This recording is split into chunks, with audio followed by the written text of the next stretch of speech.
The Republican South Carolina State Senator Sandy Senn, who you just saw there, joins me now. Senator, thank you for being with us this morning. Thank you for having me, sir. I want to be clear. You are a Republican. You're a conservative. You have conservative stances on a lot of things. I don't know what your personal views on abortion are, but what you and your fellow senators there did was a breakthrough moment in saying that representation matters. As women, regardless of your political party, you wanted to make a statement that we don't need your control. And so when you transfer this conversation into a conversation of control, that's actually where most American people are. It's not a matter of whether people like abortion. It's about a matter of whether people think women should be able to make their own choices. That's exactly right. And in South Carolina, there are 46 senators, but only 5 of us are female.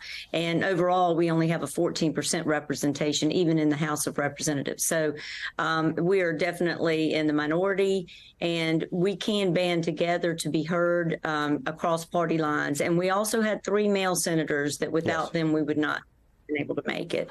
So I don't believe in draconian bills on either side of the aisle. I am a centrist. I mean, I thought that I was conservative. It turns out I'm very, very fiscally conservative. But on a lot of these social issues, I think that they're just there for shock and awe. And of course, I'm going to stand up for women. I don't want any woman to have an abortion, but nor am I going to tell her what she can and cannot do with her life and her body.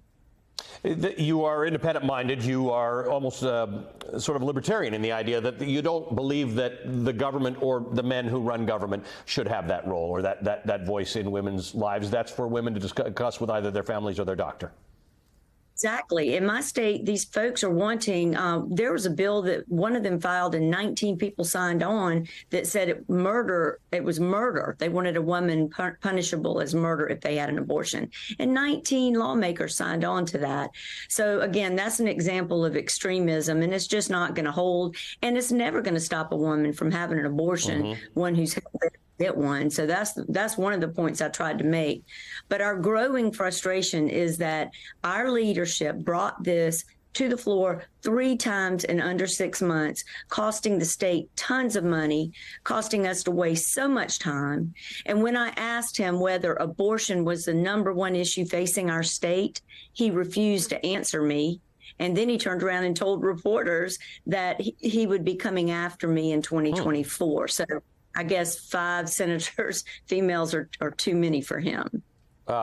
Let's talk a little bit about, you said something to your male colleagues in the Senate to say you're probably getting an earful from your wives and your kids. And that's probably true, because if you look at the numbers of people who do not want abortion criminalized this way, that makes sense. What about you? Who are you getting an earful from? Are you getting an earful from Republicans, from the men in the chamber? And tell me a little bit more about this. If 5 women are 5 too many, do you think someone will launch a movement against you 5 women? Oh, yes, I think they definitely will, because we are what's standing in between, total abortion in our state. And they realize that. So there are people in the upstate in particular that will be throwing a lot of money to run against us. And like I said, my leaders already said so. But this is the 3rd time he's gone into this argument, and all 3 times he's been embarrassed.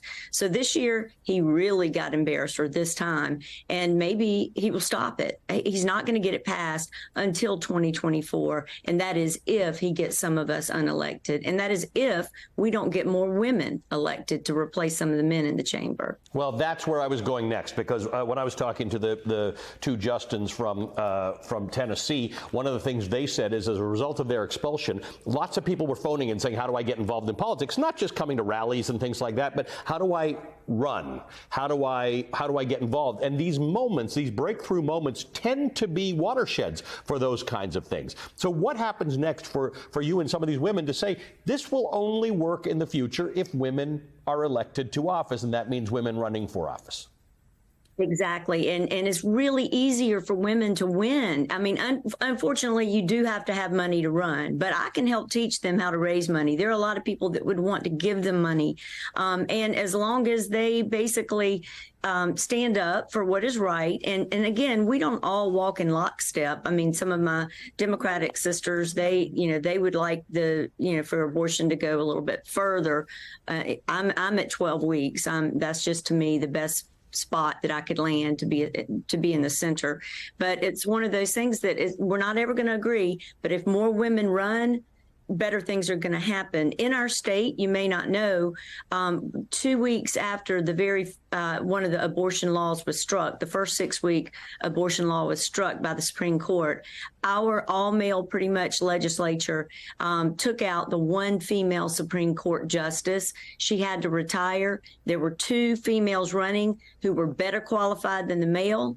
And what did they do? They put a male from the upstate, which is more conservative. I'm from Charleston. It's more conservative in our area, all because of abortion, making us the only state in the nation with no female judge, all because of abortion. Well, people like you and your colleagues and your sisters in the legislature are going to change that, and we appreciate your time and your commitment to democracy. Thank you for joining us this morning, Republican State Senator Sandy Senn of South Carolina.